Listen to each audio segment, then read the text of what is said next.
Okay, so we even got blossoms on our avocado. We're not sure if it's 1 year or 2 year, but either way, that's quite impressive. These plants must love the greenhouse.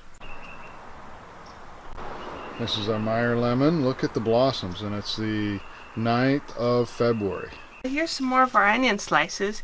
You see that we just sliced the base of the root off, and there's one. It's just a flat end of the root, just a tiny little bit, and it's making a new onion. And our orange has got blossoms, and if I can zoom in on some, it's got some baby oranges growing. See them? Right there.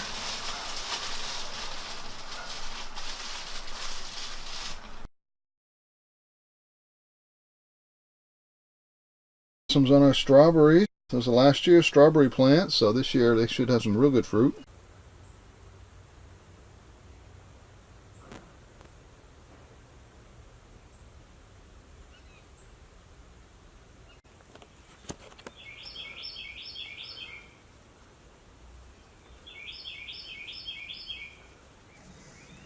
If you like our content, please like and subscribe to Vicky's Garden Adventures.